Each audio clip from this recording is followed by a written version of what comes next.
There's a lot of reasons why a guy might want to streamline the development process when reloading. Limited supplies, limited finances.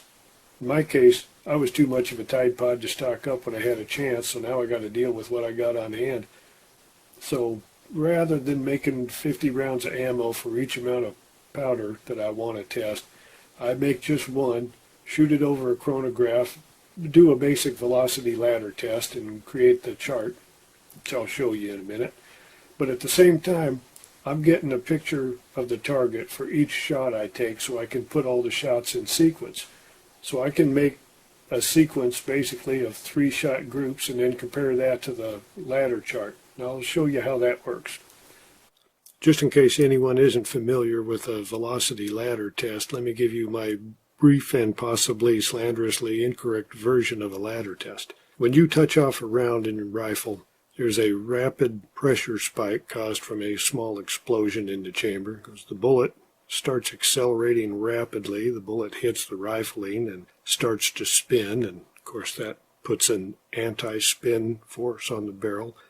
And then there's a pressure release as the bullet moves down the barrel and ultimately out. All these things are shock waves of some sort or another. You could think of them as vibrations like sound, sort of like the family singing in perfect harmony on Christmas. Well, maybe not, but we lump all these things together and call it barrel harmonics. Now, by adjusting the amount of powder we're using, we can tune these harmonics so they don't trip your bullet on its way out of the barrel. By some happy accident, when the powder amount approaches this ideal point where everybody is in tune, the expected increase in velocity that we expect to see when we add more powder doesn't happen. In fact, you can usually see a slight decrease in velocity. As you add more powder, the velocity will start to rise again. When you use the amount of powder in the middle of this area, not only does the bullet take off straight and true and accurate, your velocities are stable also. So if you're shooting long distances, you'll have more consistent bullet drop, which makes it a lot easier hitting a target 800 yards out. Now they call this ideal spot a velocity node. This stable, accurate place is easy to spot on a chart like this, except for one little problem. All the shooting you do when you're doing this test that's not in one of these nodes isn't necessarily velocity stable. So it can hop around up or down and give you false information, make it look like there's a node where there isn't one. Looking at this chart, right off the bat, you can see the velocity dip down and then come back up. Just to look at it, you could say, well, that looks like it's a node, which in fact that's kind of what a velocity node would look like. And of course, right away, you see another dip and another rise and then a nice gradual rise. There's a lot of possibilities on this chart, most of which aren't really what you're looking for. Now we've shot our ladder test and it gave us a chart like this, with all the velocities in it. And also, you've got a video of the target.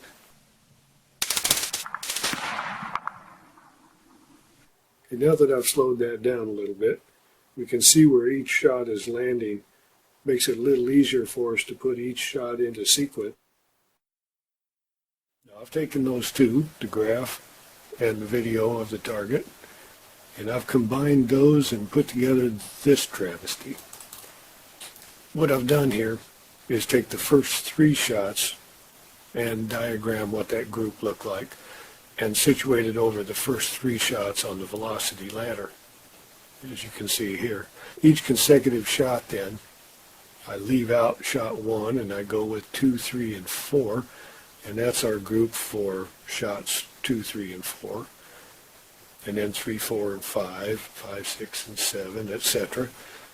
And until we get up to around 44.6 grains of powder, we're not seeing anything that's of any value to us at all. Groups like this, we really don't care about. So everything from here to the left is history. We don't need to make dozens of rounds for that. Now these first couple of shots here in this area, although the groups are tighter, not too bad, being too close to this cliff is not something you really want. So we're going to keep away from that and keep moving up. And as we look here, we have this gentle incline, and probably that's not one of our nodes, although I was taking 3/10 of a grain steps in powder here, and that could hide some. And in fact, when we get up here, when it looks like we do have a velocity node, and we're even getting some decent groups to boot, the step I think is a little too big. It would have been useful to have them a little tighter and see where we were landing here.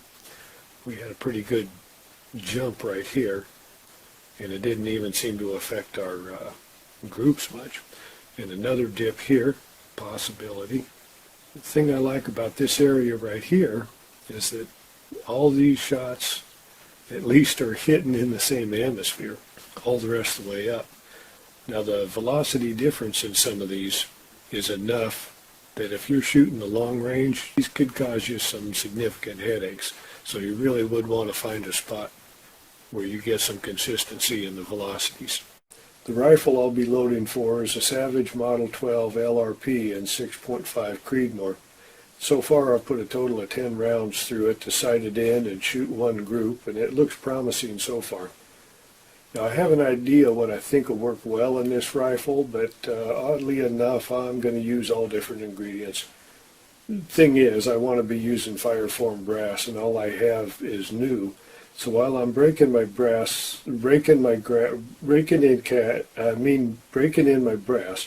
I thought I would use powder, primers, and bullets that aren't quite as precious.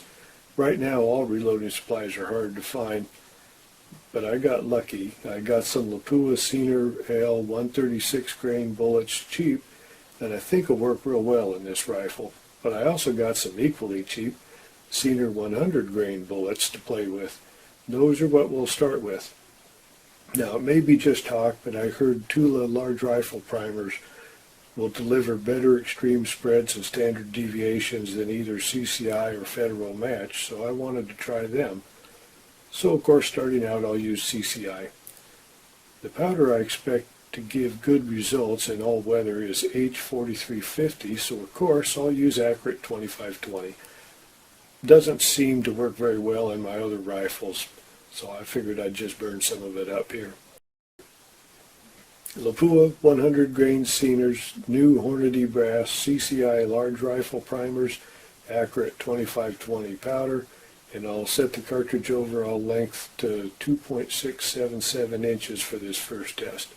Now, after digging around a bit and not finding data on the exact bullet and powder combination, I settled on somewhat similar Nosler and Hornady bullets with this powder. I'll be starting at 38.5 grains and going up to 41.5 in increments of 3/10 of a grain. Just wanted to mention one thing before I actually started reloading. I think we've all heard of the guy that shows up at the range with 200 rounds all boxed up and ready to go and drops them on the way in, scatters them. He's got no way of knowing which ones are which, and he has to load it all up, take it back home, pull the bullets, and start all over again. Well, some people, they get around that problem by writing the entire text of War and Peace on the side of their brass and noting everything that goes into it. And I kind of figure that's just asking for an excuse to take a shortcut. Scribble down on a piece of paper what it is that you've loaded, and then number them sequentially, and you have your documentation started there. All you got to write on the case is the number, and don't forget to do that. But it's simple, it's easy, you're not going to be tempted to end up with a catastrophe on your hands. So at any rate, I just wanted to throw that out there. So we got everything all set here, ready to go for reloading.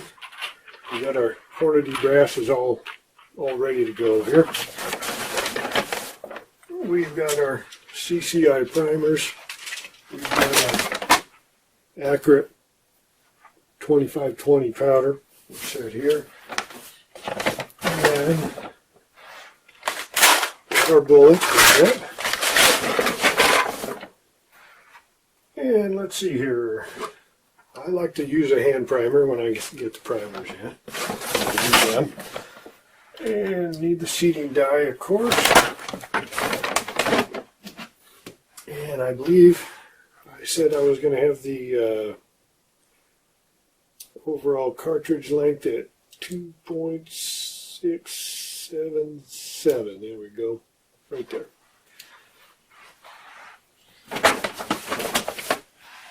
And we got the case to put the bullets in. We're all done. Oh, got to remember to mark the cases. Mark the funnel. And just for good measure. Okay. Get this going here.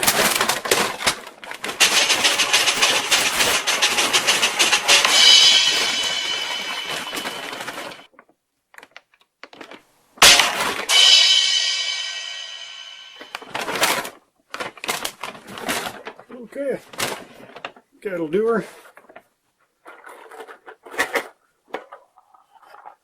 Yeah, all set to go.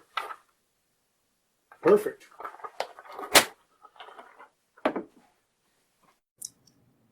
Got one of those rare days here where there's not a whole lot of wind. It's cold, but not much wind, so I figure I better get out and get the shooting done while I had a chance. Dug out my 100-yard spot here, set the target up, and put my little camcorder on a tripod just off to the side. Now this little camcorder will do time-lapse, so I can turn it on and start it up, and it'll run for hours and hours before it runs out of memory, and I can take as long as I want doing the shooting. Comes in rather handy in that respect, but all you really need to do is have a camera on a tripod that will get you a halfway decent picture of the target for each shot, so you can tell which one lands when. Put them in sequence again. So back over this way is where I'll be shooting from.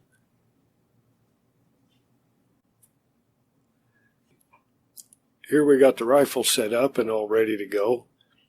It's a Savage Model 12 LRP with a Leupold VX3i LRP scope on it. Got our chronograph set up, and downrange, barely visible is the target. We're all set to go here.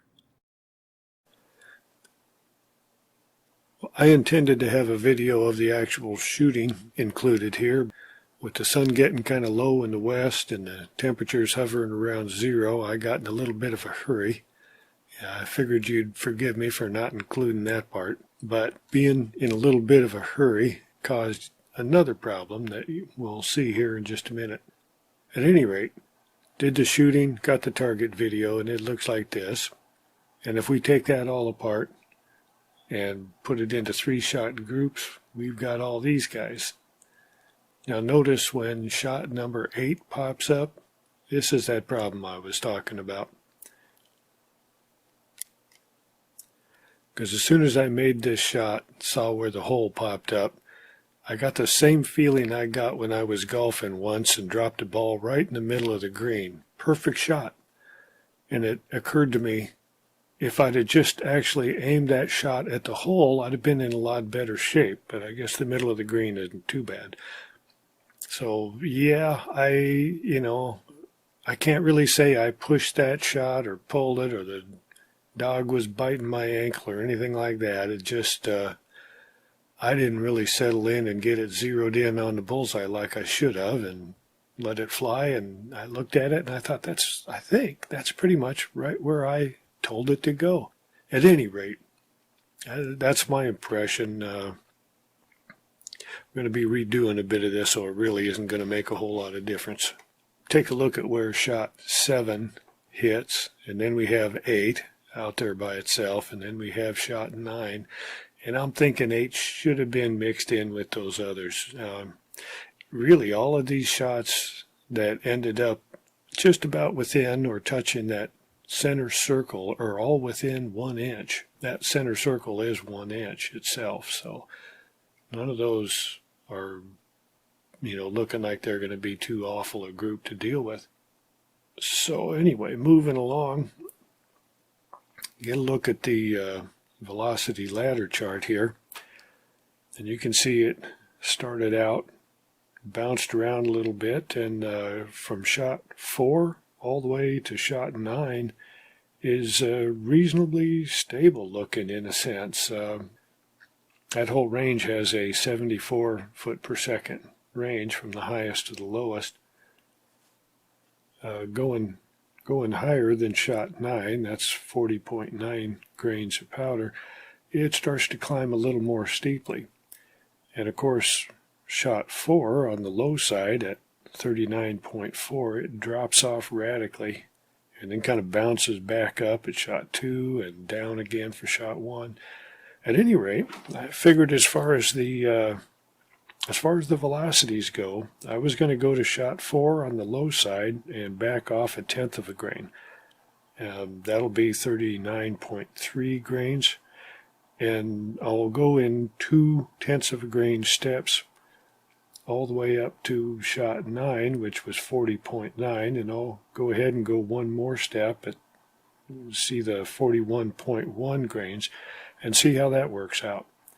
If things are working the way they're supposed to, I should be seeing velocities very close to what these are. Some variance, I would assume. I would guess there's going to be a spot here that they'll come very close together, otherwise they may bounce around.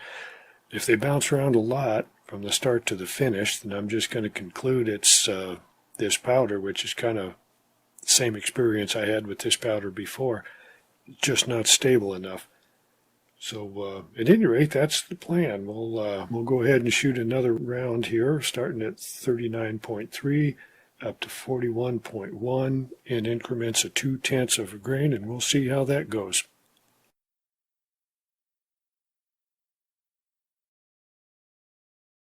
Well, got the ammo thrown together so we can add a few more rungs to our ladder test. Got everything set up out here, and including another camera, so I can bore you with this process here. Weather today is almost 20 degrees warmer than the last time I was out here shooting, so maybe that'll make a difference, or maybe it won't.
Okay, that was the last one. Now the brass has been looking fine all the way through here. Oddly enough, Hornady, I think, had a higher max for bullets like this than Nosler did, but it looks like we could probably have gone on up, but I'm pretty satisfied, I think, with the velocities I'm getting now. So anyway, I'll get this all picked up and get inside and give this a good looking over. Here's how the target video looks. Similar to the first round, I may not have gotten exactly what I was hoping for. It'd be nice to see something a little more clear cut. So here's what the different groups look like. Now, all by itself, it wouldn't be too bad. When you consider what the first test looked like, you compare the two, there's a few things that have me scratching my head, I guess, and maybe I just need more practice with that rifle. Probably the most likely scenario. On the other hand, though, we have the velocity chart here. You can see the previous test is in blue, and I've overlaid that with the red from the current test. And it very neatly has lined up at 43.3 grains, staying really close in that range from 40 to 40.5, or 40.6 maybe, right in that neighborhood. I'll number the shots here. You can see that the center of the flat spot has that little dip in it, and Okay, that'd be shot 6 in the most current test. I'm kind of interested in shots 5, 6, and 7 to see how they all lined up. And on the previous test, taking a little bit wider look at things, bigger steps, we have shots 6, 7, and 8. So it's kind of worth comparing the groups for 5, 6, and 7 in the current test and 6, 7, and 8 in the previous. And they looked something like this. So this is the previous test with shots 6, 7, and 8.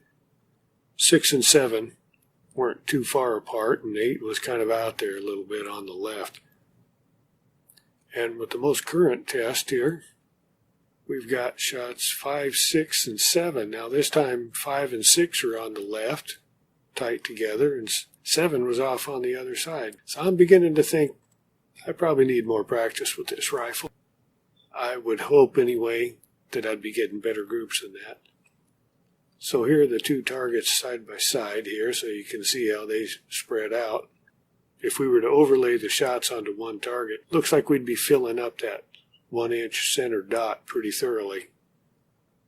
Yeah, maybe that's an indication that that's all the better I'm shooting right now, but I'll work on that. Next thing to do now is to load up a bunch of ammo at 40.3 grains and hope it remains as consistent as it looks like it has been so far. And maybe I'll be able to shoot them a little bit straighter and come up with some decent groups. We'll see how that works. I'm not impressed. I am becoming convinced that it's not all because of the way I'm shooting anyway. But yeah, this group is nothing to write home about, that's for certain. Now you can see it ended up being more than 1.25 inches at 100 yards. I'm guessing those 4 warm-up shots at the milk jugs didn't help me or the rifle. Now, on the other hand, if I would have stopped at just 3 shots and done a 3-shot group instead of 5, I'd have thought I was pretty happy, at least until I got around to putting the numbers on the velocity chart. The standard deviations for this group was like 8.61. So I was pretty happy about that. I knew I was in a node, I just didn't know which node it was. So when I finally got around to putting the velocity into our velocity chart, we started out with this, and here it is, poof, way up there. I'm thinking there may be a node up in that area. This certainly wasn't the node I thought I was in. And just in case you're wondering, no, I didn't get the amount of powder wrong when I was reloading. Now, for what it's worth, the first velocity test was shot at 5 degrees and dropping. The second one was shot at about 20 degrees, and they managed to stay really close and match up nicely. A real good indication there of a good solid node. When I shot this group, it was 43 degrees, and yeah, for the velocities to jump up that high, I don't know how to explain that. And the standard deviations being so good, well, I went ahead and made some more ammo exactly like that, and I took it out and shot it. On another day, the temperature was up to 47 degrees, a little warmer, but oddly enough, I got this. An average of 3076. It had come down. Now that first group was a whole 150 feet per second above the average of the latter tests, and this group, with a few degrees warmer, it came down 35 feet per second from that.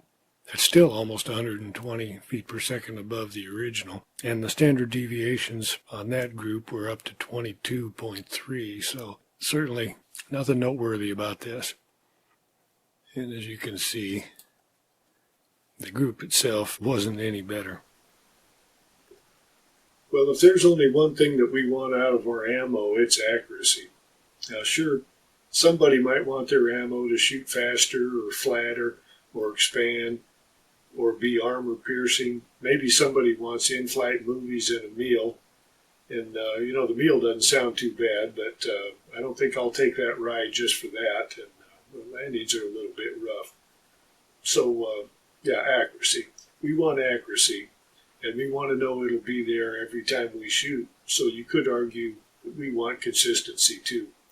Now most of us have probably found a load at some time or another that'll shoot tiny little groups, but won't do it all the time. A load like that is only good if you know exactly what the weather forecast is going to be and you can make adjustments keeping that sweet spot.